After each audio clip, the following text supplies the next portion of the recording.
When you hear image fight, you might have a flurry of things come to mind, like maybe a contest for who can take the most embarrassing photo of the other person. Or maybe who can send the other the most vile image they can find on the internet without warning.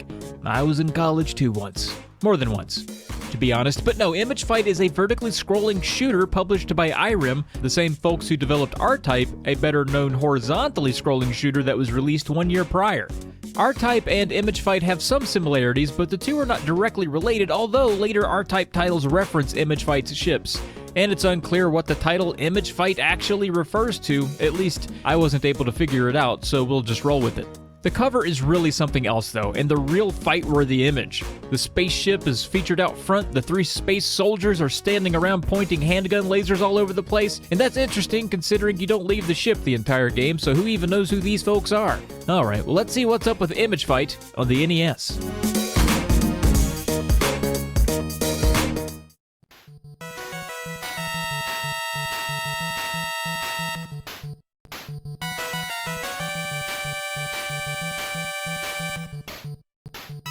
Immediately, Image Fight will feel as familiar as any other vertically scrolling space shooter does. The D-pad zips you around the screen, and B fires weapons. What is slightly unique here is that pressing A will cycle the ship's speed as shown at the bottom as 1, 2, 3, and 4. The speed settings make a big difference toward the end of the game, where you have to navigate through tight corridors, and higher speeds can make the ship a bit unwieldy to precisely control. In other parts of the game, you won't feel alive unless you have the ship speed pegged at 4 so you can zip around and dodge missiles. As you move through the levels killing enemies, they'll drop POW cases that you must destroy to be rewarded with enhancement pods you can add to your ship.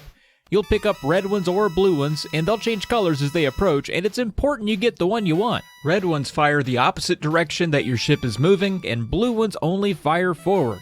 Your ship can only carry 3 pods, one on each side of the ship and another mounted to the rear, and you can mix and match your reds and blues, which can sometimes be a benefit. But if you have 3 pods on the ship and pick up a 4th pod, all of your pods will change to that color. There are other enhancements you can pick up along the way as well, like shields, lasers, seeker missiles, and various other cannons to make your ship much more lethal. As it goes in games like this, losing a ship means losing all your upgrades. If you hit a wall, a POW case, or another ship head-on, then yeah, you dead. And that's right, what appears at first as a power-up will kill you if you touch it without exploding at first. The good news is that while you get 3 lives to play with, and each stage has a few checkpoints built in, you do have infinite continues. Image Fight starts with 5 levels, as is indicated at the end of each of the early stages you finish, which makes the game appear short and somewhat simple at first. And at first, this is mostly true. While the levels present some challenge shooter fans are used to, the first 5 levels are fairly friendly for casuals like me. When you finish those 5 levels though, spoiler alert, the game alerts you that the whole thing was just training, and now the real combat begins. You must achieve a 90% rating on each of the first 5 levels to graduate, or else you'll need to get some more training.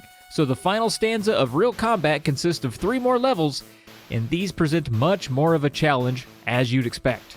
For a game that isn't that well known, Image Fight has a few things going for it. For one, it's of the more casual-friendly games in the genre with the infinite continues, some checkpoints. Beyond that, it's fun to play, controls well, and has a lot of varied weapons and loadouts that keep it all fresh.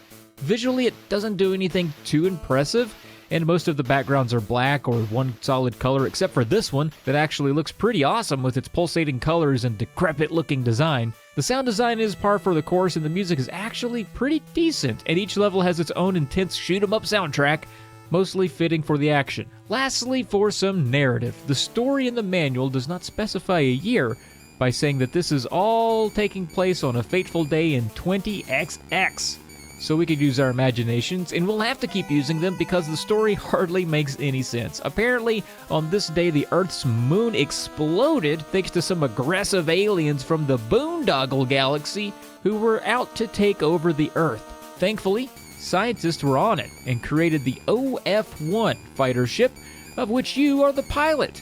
Go wipe out the Boondoggle aliens and save the Earth, although without the moon now, I think we're still boned, but that's just speculation on my part.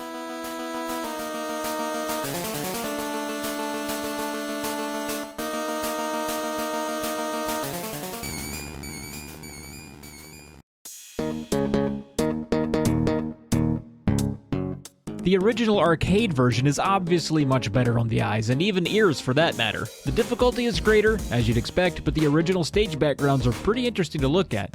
That's also true for the PC Engine port that also looks better than the NES version, but uses bigger sprites, which results in some changes to the level layouts in some places.